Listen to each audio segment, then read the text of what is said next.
So you've just unwrapped a brand new drone that was under the Christmas tree, only to look outside and see it's pretty wintry out, it's cold, it's snowing lightly, and you're wondering if you can even fly your drone in those types of conditions. Good day folks, my name is Sean and this is Air Photography.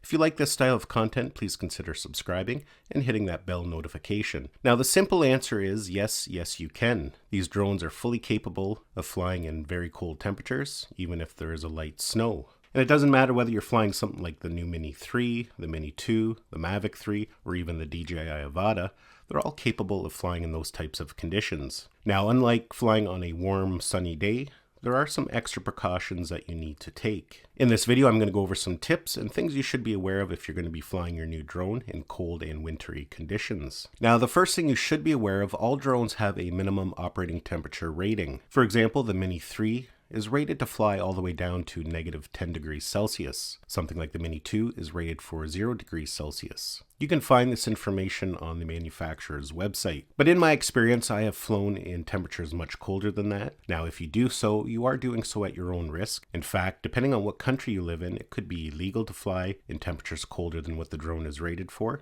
So just keep that in mind. I'm not saying you should or you shouldn't fly in colder temperatures.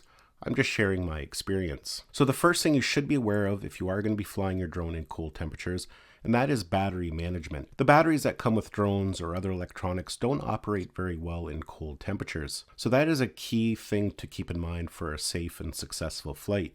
You want to keep your batteries warm. It is as simple as keeping them in a warm car if you're driving to a location. If you do have to hike into a location, you can put your batteries inside of your jacket in an inside pocket. Your body temperature will help keep them warm. Now, if that's not an option and you do have to hike into a location, you can pick up a device like this. This is an electronic hand warmer. It has a built-in battery, and you can power this on and it will generate a small amount of heat. You can place this right inside your camera bag, close to your batteries, and that'll keep them at a safe temperature. In addition, this also acts as a power bank, 5,000 milliamps.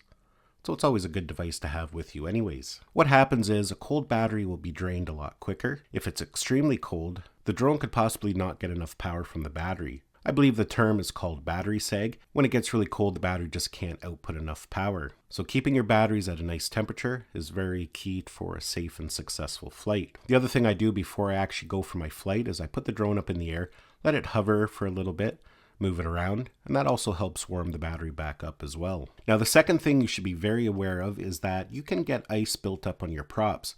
If there's a lot of moisture in the air, a light snow or a fog, you can easily get a layer of ice built up on these propellers, and that can become a dangerous situation. That can cause a lot of vibrations in the drone, and in some instances, it could actually cause your drone to crash. So I always recommend in between flights, inspect your propellers, make sure there's not a thin layer of ice built up on them or on the edges. And that leads us into the third point, is keeping your flight short. Keeping your flight short allows you to bring the drone back more often so you can inspect it, and it helps minimize the risk of you accidentally losing your drone because the battery drains too quick. As mentioned, when it's cold outside, the battery will drain a little bit quicker. So for myself, when I'm out doing a winter flight, I usually don't let the battery go below 50%. As mentioned, the battery will drain a little bit quicker, especially near the end. But also, even on good conditions, you don't have as much power the last little bit of your battery. So you don't want to be out too far only to find you don't have enough power to get back home. So keep your flight short. Don't go out too far, and inspect the propellers frequently. Now, if you are going to be flying in snowy, wet, slushy conditions, it's a really good idea to invest in a landing pad, or at least learn to hand launch and hand catch your drone. Now, if you're a brand new pilot, I don't recommend hand launching and hand catching yet. Wait till you're a little bit more experienced. But a good accessory to always carry in your camera bag is a foldable landing pad. They're not that heavy, they're not bulky, they don't really take up a lot of room, and in a lot of situations they do come in handy. Especially if there's snow on the ground, you want a nice hard surface to take off from. So you can just throw this down even on top of snow and take off and land without having to worry about it. Now, if you are going to be flying a lot in the winter, I would highly recommend investing in a good pair of photography gloves. There are many different ones you can choose from, all different styles to suit your own needs and tastes. These ones here are gloves by PGY Tech. They're fairly thin and fairly comfortable to wear. Whereas this style here is a mitt style. So this is if you're going to be out in really, really cold temperatures for long periods of time. This particular set here comes with a thin liner for the inside. So if you do need to pull them off, you still have some protection. And of course they are touch sensitive, so you can still use your touch screen. The thing with photography gloves compared to regular gloves, usually the thumb and the index finger can come out, and that allows you for nice precise control on the sticks. It's really important because frostbite is something that can happen really quickly. And sometimes when you're flying a drone, you have your adrenaline going, you're enjoying yourself, you don't realize just how cold your hands are getting. It just makes for a much more enjoyable flight when you're warm and comfortable. And that actually brings us to our last and final tip, and that is fly from your car.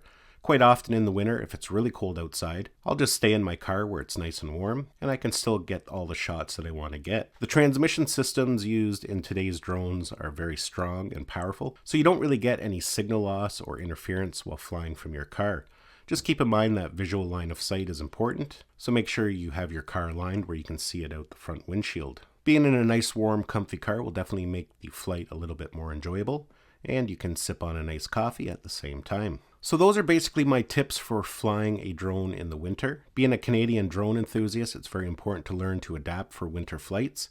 Otherwise, the flying season would be very short. If you're watching this and you have any other tips you think would be beneficial to a new drone pilot when it comes to flying in cold and winter conditions, please leave them down in the comments. I'm sure new pilots would be very grateful for any other tips and information you can share. Well, folks, I hope you enjoyed this video and got some value out of it. Give it a thumbs up if you did. It's always greatly appreciated. Don't forget to subscribe to my channel so you don't miss any of our upcoming videos, and we'll see you in the next one.